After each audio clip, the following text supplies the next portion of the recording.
A lot of people categorize bison as buffalo, although bison is a species of itself. It's more closely related to bovine or cattle family. Bison are still considered a wild animal. Light zone and the pressure release is a little bit different. Once we knew that we were gonna relocate the bison, we've been talking and negotiating and finding a location for about 2 years now. The actual planning of building a facility to catch them, keeping them safe, keeping everybody working there safe. Out of the trees right now. Constructing something that was going to assure our success took a lot of time and a lot of planning. So the difference between working bison and cattle in this case is that the bison haven't been worked for years. So they're not used to the pressure like how cows are, but the bison kind of got a guess because you don't really know what they're gonna do. The thing too is that the corral we had to make for the bison had to be a lot more tall, more solid, real heavy duty because they're not worked like cattle. And we had to make a separating pen to separate the bulls, the cows, the calves, whereas with cattle, you don't gotta worry about it as much. Yeah, so we put in plenty of work, plenty guardrail, I-beams, we had to pound everything, weld everything up. Yeah, a lot of time went into it, a lot of work, all for one day of use. And now we gotta go back there and take them all down. I was first introduced to the bison when we had the 2018 flood. So that's the first I ever learned about these animals and just how beautiful but also powerful they are. I never really understood how different they are from cattle, so after the 2018 flood is when I got to come around them more and see my husband and my father-in-law and the other cowboys work with them more. I couldn't even think of like how that was going to be possible or why we would even be moving them. As the move came closer, I learned more, from my father-in-law and why it's going to be so awesome for them to be on the west side. And every day my husband would come home from working out on the west side or working on the north shore, making the corral, and just how exciting it's going to be to move them. What's in here? Extra large. Extra large. Oh, okay.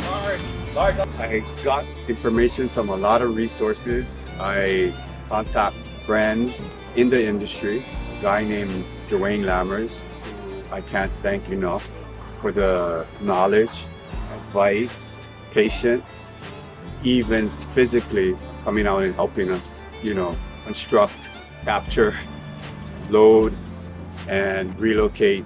He was definitely instrumental.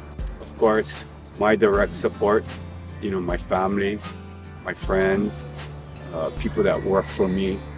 If it wasn't for them, we definitely wouldn't be able to pull something off like this. But it took a lot of time, a lot of planning, a lot of stress, but we always knew that we'd accomplish it. Coordinating all the trailers, and the cowboy community, it's a tight community, but finding the right time, everybody has kids and they have their day-to-day thing.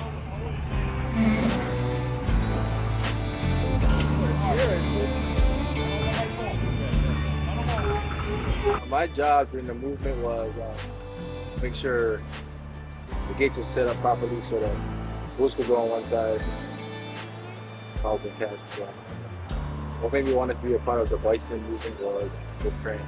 I was helping out, to be a part of this group. From Molokai, I thought I'd never see bison before. I was proud of bison. I thought I got to experience the same experience we got through with the bison.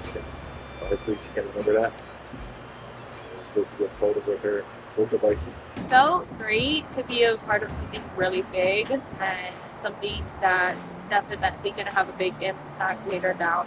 Having my family there felt really good just because the first time we were up close and personal with the buffalo, I was pregnant with her. I think I was about 6 months along. So now that she was able to come and be there with me, it felt really good.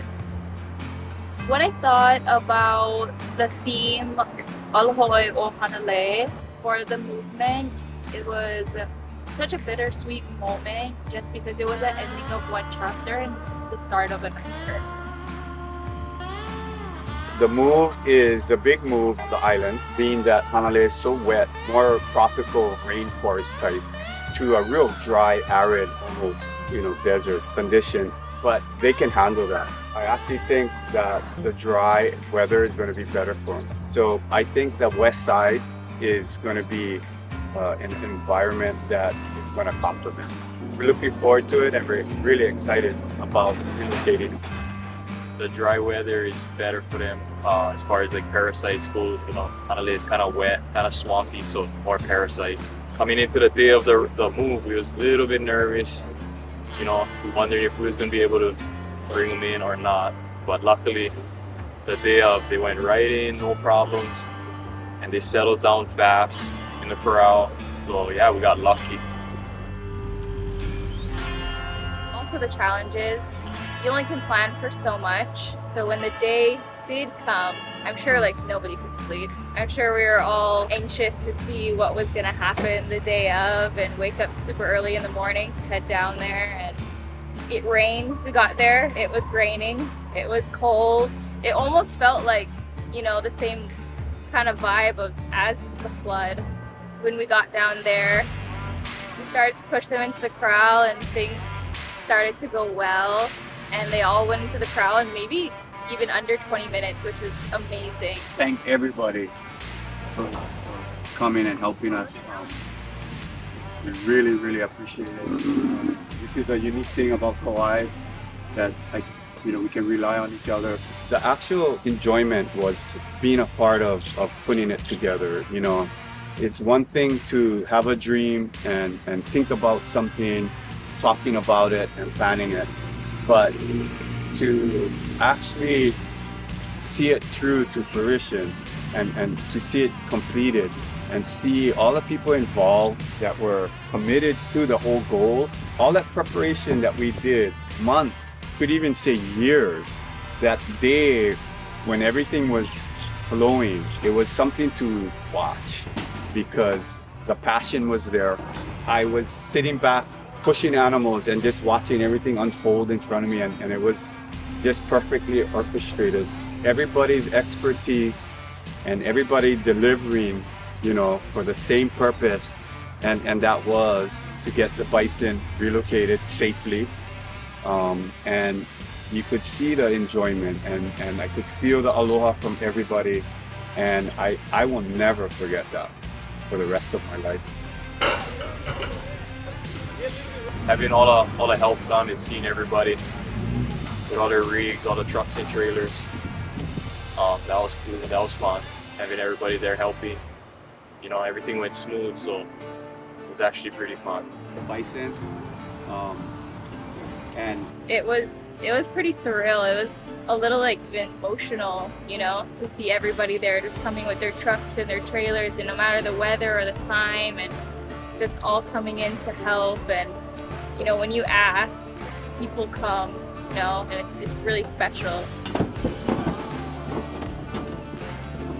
I really look forward to see what's around the corner with them. Every day, I'm more passionate about being a caretaker of them. They're an amazing animal. For me, look into their eyes, I see their history. I feel their will to survive, and it's no wonder they're such an iconic animal. The theme, Aloha Oi o Hanalei, would be the perfect theme. I think that Hanalei is going to be different without them.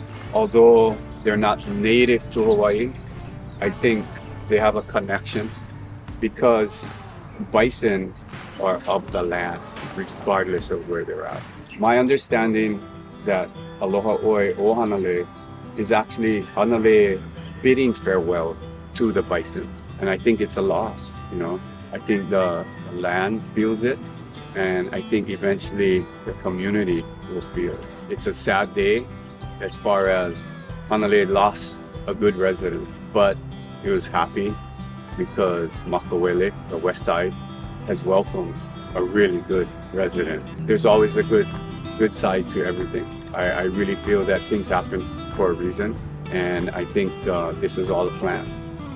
That ultimately, this is where the bison really needed to be.